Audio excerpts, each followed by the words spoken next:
Hey everyone, I am here with my friend Michelle, and Michelle's going to tell you all about what she does. Oh, thank you. Thank you so much for inviting me to this space. It's such a pleasure to be here. And yes, I'm really excited about this. So my name is Michelle. I'm a creative possibilities alchemist. And basically that's the story of my life is just looking at the possibilities and creative ways to, the transformation is what I love. It's kind of like the whole theme of my life. And it's just been this tricky balance to try to find and navigate the duality of life while still maintaining that open heart, and that sensitivity, through it all. So, as you know, my first question is going to be, what does living soul led look like, feel like, show up as for you in your life? Well, soul led is being it's living from the soul's perspective, that pure essence of who you are. And we all came into this lifetime as a soul for, specific reasons, experiences that we wanted to have. But what happens is we get caught up in the human experience. So then we Yep. get caught up in the pains, the traumas, and, life happens. And it's when you can move and shift back into being that soul led, it just changes the perspective so that it helps you navigate all the messy stuff in life. And it gives you the bigger picture between your experiences that you have as you go through life. And it's just really staying focused with, I guess, the bigger picture and not getting lost and in the busyness of the human life. I was going to say in the day to day. I Yeah. mean, so where did you feel? Because I've talked about this that I was not, I mean, for most of my life, I have not been soul led. Um, so when do you feel like you shifted from living from the mind to the heart? Do you know when that happened, or was it just a slow process for you? I think it was one of those things that kind of happened, but then it was a slow process because there's a lot of unraveling and unlearning. But I think if I go back and look at my life, excuse me, I think the soul led was always there because, you know, going through a lot of like trauma in childhood, things didn't make sense. So you're searching for why is this happening? What makes sense? Where's the safety? Where can I go? And the things that move you forward don't make sense at that time because you're too young, you really don't know what's going on, but there's something inside that's moving you forward and propelling you forward. And it's that innate trust and faith in something that you don't know. And then later on, as you get older, your mind takes over and starts to control. And then that's when um, it becomes different. You know, we're more in that humanness living and that guarded and just it really survival, but trying to live, but still having the survival mechanisms in place. So the soul led, when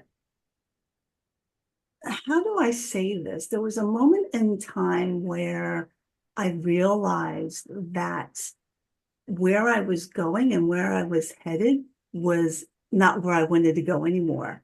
And it's like everything that you're chasing in life, you realize it's leaving you so empty on the inside, and you realize you've become so disconnected from yourself.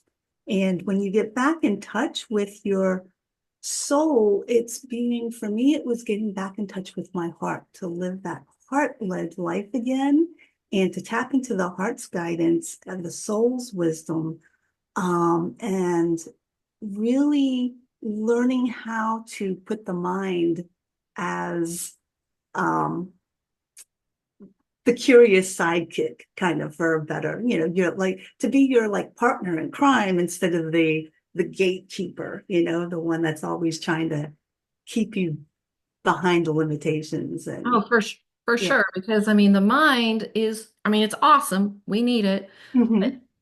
the repetitive thoughts, the repetitive, um, for me, we've talked before a few times about some of this, the repetitive conditioning that made you look at the world in a certain way. At some point, you're just like, how do I break free from this? And, I was a mindset coach for a number of years, and I just realized like that wasn't enough. Like I was still struggling with the mindset at times, and I had to get into my heart. It wasn't easy for me. I don't know. Was it easy for you to actually say, okay, I'm mind, you're not in charge anymore. Heart, you are. Was that an easy I mean, It was. It was the hardest process because I know how stubborn I am, tenacious I am, and how headstrong I am. And that's how I've survived all my life and accomplished what I've accomplished. So when it gets to the point where you're fighting yourself, you're fighting something that's equally as strong as you. There's no winner there. And you can't make any headway fighting. And it's so funny, the term mindset, because that was my problem. My mind was so set. So I needed to, like surrender into my heart to kind of find the back door to lead my mind in a different way. I love that because yeah, it is the surrender. Mhm. So how does your past experiences and all of that shape how you see potential for people? That's an interesting question because when I see people, I see the potential in them already. I see the courage. I see all of that underneath their humanness, the fears that get in the way. And, it's that potential that's there. And that's what really, um, I guess, attracts me to the work that I do. And I love that because it's being able to show people their own potential within also. And it's almost like a full circle moment for me too, because my whole life I was so tuned to that um, that outward expression to show me who I was. It's like I wasn't good enough on the inside. I needed the external validations. So I'm chasing this and chasing that and this accomplishment and this reward and thinking that one day I'll be good enough or I'll be better or this next thing is what's going to make me, you know, and excuse me. And it's the same thing. You hear all of this stuff reflected back to you from others, but you don't believe it because you've got that negative voice inside that clouds how you see yourself and how you uh, can receive what others are saying about you. And when you finally come full circle and you go through that process yourself to own it within yourself, it really um, makes the process so much more magical. Yeah, I mean, the way I've said this in other situations and all, it's like the conversation you have in the mirror every morning with yourself is the lens that you allow the world to see you.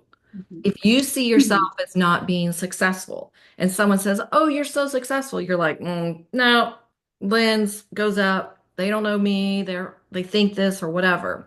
So it's interesting the way you say it in a slightly different way, but in the same kind of concept. It's our mind is the one who's hiding our own potential. So, okay, so for those of you who don't watch all my videos, the goddesses get very active for me and I start messing with my nose. It's just a thing. Michelle gets a little cough and stuff. So some of it, that's part of being soul led. Sometimes you have these very weird things and you're like, okay, where am I going with this? Mhm. But I'm being asked to kind of go back and tell us a little bit, only what you want to share about your story, how your successes in life, your career before becoming a coach, all this. So where were you? And then all of a sudden, what are you doing now? Where was I? Where was I? That's a good question. Well, okay, I'll take you to like the pivotal moment in my life where it's like everything came to a screeching halt. I was like halfway through my career in the corporate world, and I had kind of achieved everything I wanted. I had everything I needed and I felt good. But I felt so empty on the inside. Excuse me. And that feeling on the inside was, this how far I became disconnected from myself. And when I think back on that moment, I think, well, it wasn't that I was disconnected from myself. It's just I hid myself so much from childhood. So you go through life, you know, putting on all these different masks to survive, and trying to think you're being who you need to be in order to survive at the same time, trying to be invisible and hide who you really are because there's that danger in being seen. And a lot of that comes from my childhood, of course, with everything that I went through with the parents you know, that I had, with the sexual abuse from my dad, and then later on the sexual abuse from my stepdad, and a mom who was just not nurturing whatsoever. And any fears or anything that I had was perceived as a weakness, and I was punished for it. Um, so it's, from the very early years, it's like all I had was me to depend on, basically. Um, and it was interesting not having that safe place, where a lot of people think their home is a safe place. And for me, it's like the home was not. It was anything but. And being sensitive, you kind of pick up on a lot of feelings and emotions that aren't even yours either. So you're picking up on a lot of the anger, a lot of the frustrations and rage that are going on. And then also the stuff that's targeted towards you too. And, it's like for me, it's like nature and being outside was my safe haven. And it's kind of where I learned to dig into that safety and trust within myself. And I think that's where some of that soul-led stuff came in, because it's like it didn't make sense how I was able to like survive and make it, but I just always followed the nudges to where I needed um to go, or what the next move was. And it came to the point where, I was 14 years old and I left home. It's like everything finally hit a breaking point by the time I was 13, with all the trauma that I experienced. And excuse me, and just really falling into this hopelessness, this deepest sense of hopelessness at that time, because I had no one else to help me or support me. And it was one of those times where if I could have checked out, and the suicide attempts, the self-mutilation, if I could have just disappeared from the world at that time, that's all I wanted. But somehow, you know, that wasn't the exit point for my soul, and it kind of led me to that next step of leaving home. So there's a lot of like courage that was instilled for me from the beginning too, and just kind of listening to that internal guidance. And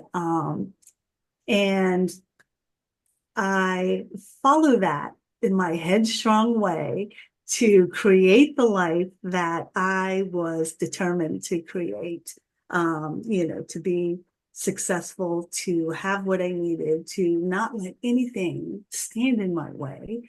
Um, but then when I got to the point in life where I thought I had everything, I felt so empty, because everything that I had was based on like hiding who I was and being so disconnected and detached from who I was, for all my life, basically. That's obviously I'm like speechless for a minute because your story is so moving. But did you always know who you were and you were just hiding it? Or did you actually, because I know for me, and this is, I'm kind of leading my own question here because I'm like curious. I didn't know who I was. I only knew who I was in the eyes of everyone else. I took that on. That must be who I am. And so finding out who I was the actual journey for me. Did you always know who you were and you were just hiding it? Or did you actually have to rewrite who you saw yourself as? I would have to say it's like your experience. It's like I had no idea who I was, and I think that's part of what has fueled me to find the answers, to find out the why, to figure it out. Because I had no idea who I was. And, you know, to be who the parents expected me to be was never good enough, and you internalize these feelings of, okay, well, what's wrong with me? What's wrong with me? I'm not worthy. And you go through life with those tapes running in the background. So then everything that you try to do in life is fueled by that not enough, I'm not good enough. And it's still living in a way that is what's projected from externally out, inward, because when you're so disconnected from yourself, you don't know who you are. And you go through this whole lifetime of just being being lost and disconnected. And then when you do come back to yourself, it's a moment of like freedom and liberation, because it's like, I'm me and I can be me. And that's all that matters. And it comes to this full circle moment again where you're always focusing on who I'm becoming, who do I want to be, where am I going, to realize who I am is good enough. Who I've always been good enough. There's nothing wrong with me. You go through this whole life's journey thinking there's something wrong with me. I don't belong. And you're like, wait a minute, there's nothing wrong with me. I'm okay. I'm enough. And then from that point, it's like, okay, you start to really live. Because then it's like, oh, what is it that I want to do now? And even in that is a little scary too, because you've never had that opportunity to really do what you want to do. And then so there's that confusion where the mind kicks in, like, well, I don't know, because the mind wants to live where it knows, in that space that it knows. Yep. And it's going back to that soul led and listening to your heart to kind of expand your life's experiences and to go beyond the limits of what the mind wants to like keep you within. That's exactly it. I consider it, once I started living from my soul, I didn't have to wonder about my worthiness because when you connect to the goddesses see you as this unlimited potential. This, and not even potential. They don't even see as potential. They just see you as existing in this unlimited value and unlimited strength. So for me, that's part of what becoming soul led was trying to step into that vision of myself. So when you're working with people and you're even with yourself, how do you, what is your, how do you pull out that potential? How do you, and I'm leading a little bit because behind me is a beautiful drawing that Michelle has done for me. And this is, so tell us more about this process for you. Hmm. So that process, it's one of those things that was totally unexpected, right? It's so ever since I was young, I've had a fascination with mirrors because of not so much the reflection, because I didn't care about my reflection. I had no idea who I was anyway, and I didn't like who I was and who I saw, but it was the space that exists when you look in the mirror, and it's the space beyond the mirror. I was just fascinated with all of that space. And when I discovered the mandalas, it really like connected the dots for me, because the mandala is this tool that becomes like this mirror for you. It's this, when you allow it to become the expression of what's in your heart to come out on this piece of paper, this circle before you, this mandala, that's who you are. That's your essence. That's your soul's essence. And what you see is pretty much neutral. It's like looking in the mirror, it's neutral. The reflection back is neutral. How we feel about that reflection is the judgments, the conditionings, the inner critic, the mind, it's how we're feeling. So that's what's taking up all that space between you and the reflection. And it's the same thing with the mandala.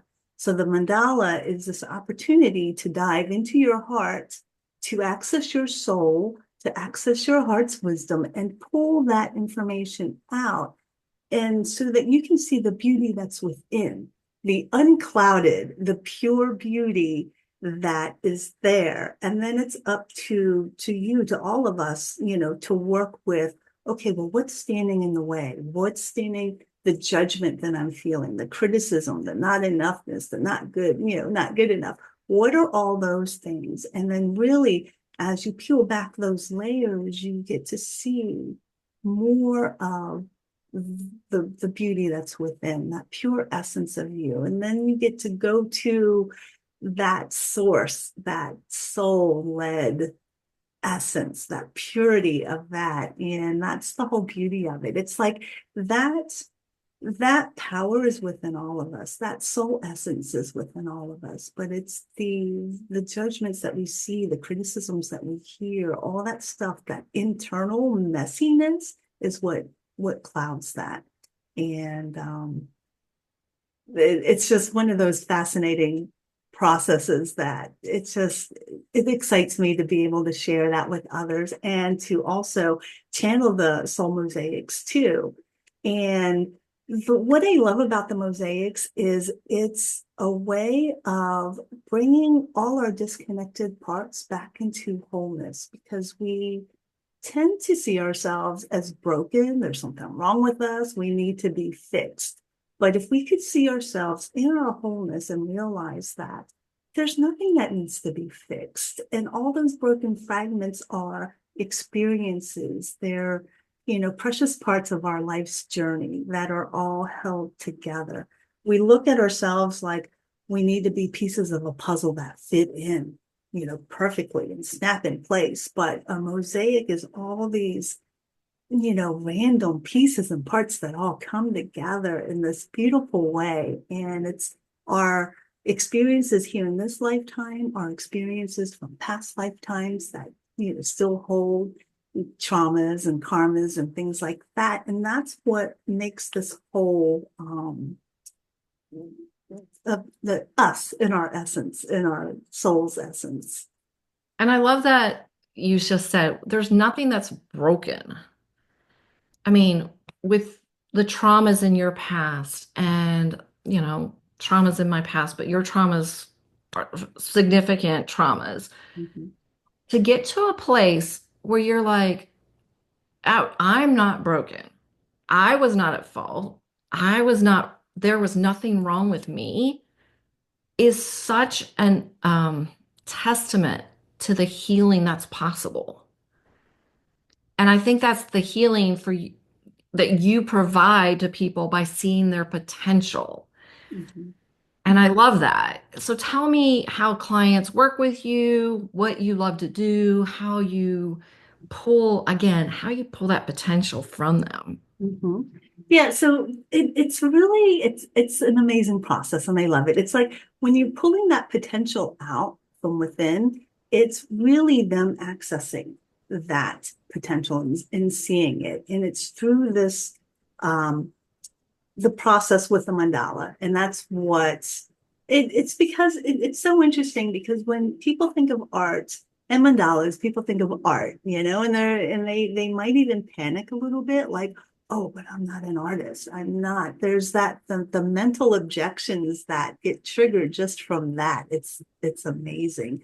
But really, we're all creative beings. We have that creative potential. We're born into this, unlimited possibilities, but because of our experiences in life, we feel limited or things that are external situations.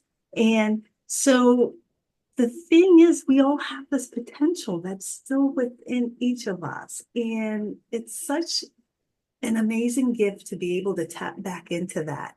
And what I really love about the process is it's kind of like when you look at your wholeness, it's always looking at the past, present, and future. And it's always moving. And I think that's what really fascinates me. Even like when you're looking in a mirror, you're here in the present, your judgments are clouding what you see. So you're still bringing some of that past stuff into it. And then the future, you're looking at the future you at the same time, but it's still like trapped by the past thoughts and images and conditionings that you have.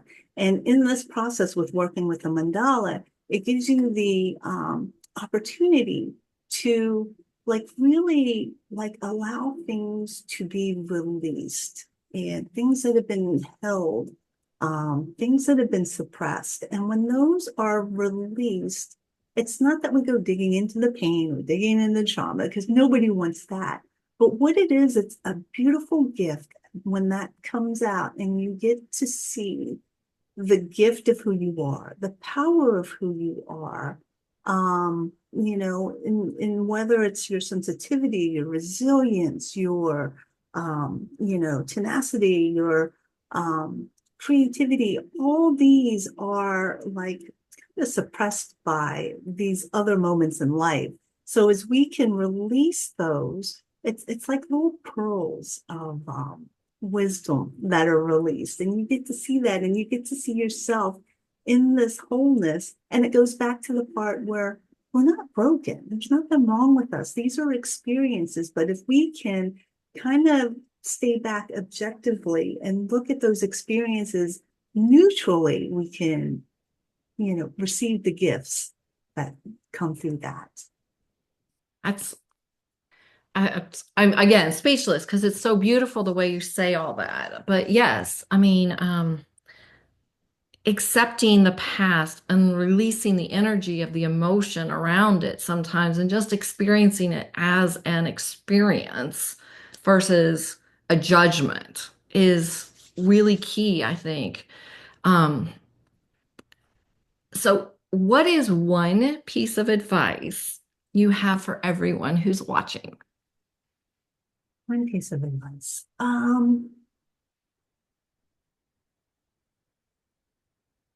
don't know. I guess the biggest thing is to really see your heart as a superpower that it is, because a lot of us, we are we're sensitive souls, and we've been conditioned to think that, oh, there's something wrong with us. There's something wrong with the sensitivity.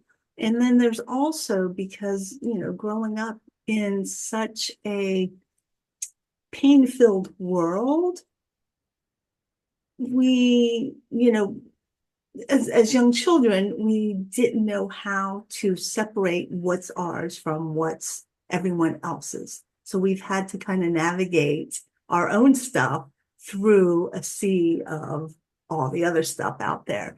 And it's like to go back to the heart of who you are. That's your superpower. That's your sensitivity. That's how you sense, that's how you know. It's like sometimes you just know things without even before your mind jumps in and says, nope, that doesn't make sense, or nope, you shouldn't do this, you shouldn't. And then all of a sudden your mind gets in the way, and that's when the cloudy confusion starts to come up, and it just spins you out of, I don't know, of control almost. And where if you can just tap back into who you are, the heart of who you are, you always know. And there's that wisdom you can tap into. And then when you tap back into that and the certainty of who you are, that's the safety that you need in order to navigate all this chaos going on.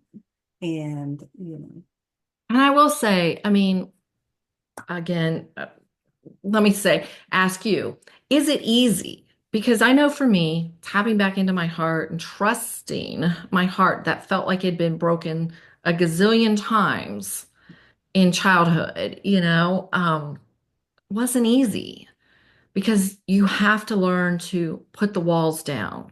There is a sense of being vulnerable. How was that process for you? so one of the biggest shifts that happened for me when I was told that the walls are barriers and you put those in place because you're trying to protect yourself. And yes, when we're growing up, that's what we do because that's all we know how to do. And when you get to the point where you realize those barriers keep things out, but they also keep things in. It's a barrier.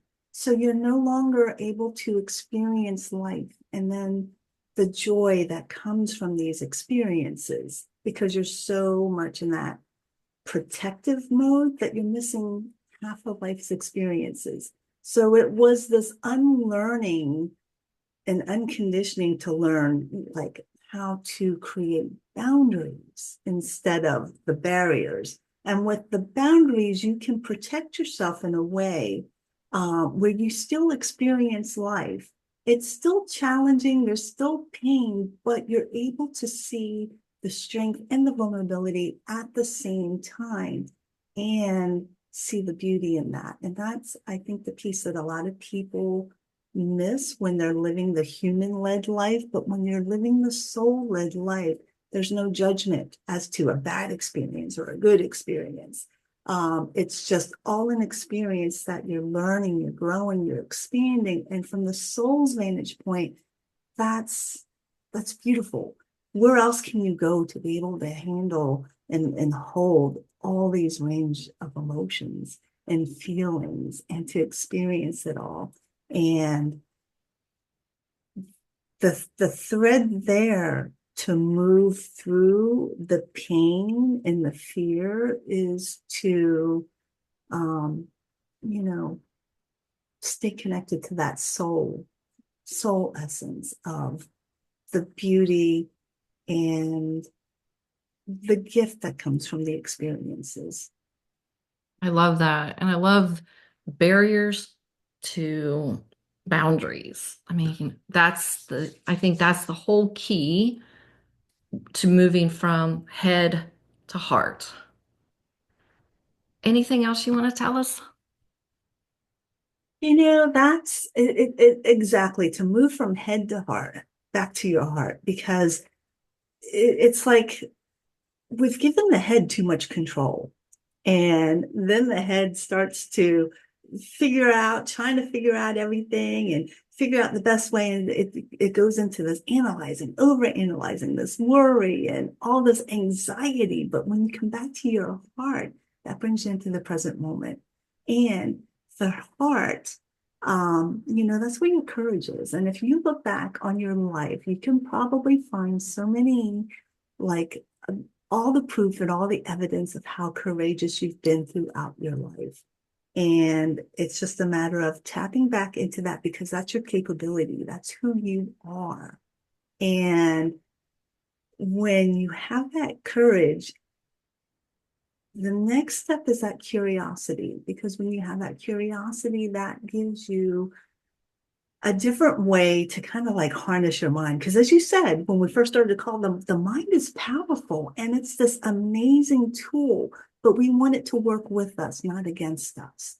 And when you can harness it in this way where you kind of initiate the curiosity, the mind will partner with you to explore and open to the magic in life instead of always looking for the doom, the gloom, the what ifs. It's like, no, let's open to the magic and let's use our mind to help us navigate that new way of living instead of keeping us behind the wall or behind the door or behind that barrier. Thank you. And guys, I know for me, I already feel more potential. just talking to Michelle makes me look for the potential in today and look for the potential in my life. And I think that's amazing. And thank you for your gifts. And is looking forward to talking to you again soon. Yeah, I look forward to it too. And thank you again for having me here today with you and sharing the space. And it's been such a pleasure. Thank you for being a potential coach because we Mhm. all need to see our own potential. And that's it. Yeah. You see it, you feel it, you own it, and there's no denying it. Because we can go through so much where other people are telling us things, but we have to have that experience with ourselves. And I can tell you from talking to Michelle and having my Mandela, you start to live your potential. And that's where the key is. We can feel it, we can think it, we can see it, but until we start living it, and Michelle's great at pushing you and helping you and just encouraging you to actually live that potential instead of just seeing it. So thank you for coming and sharing your gifts and sharing your wisdom. Thank you again for having me.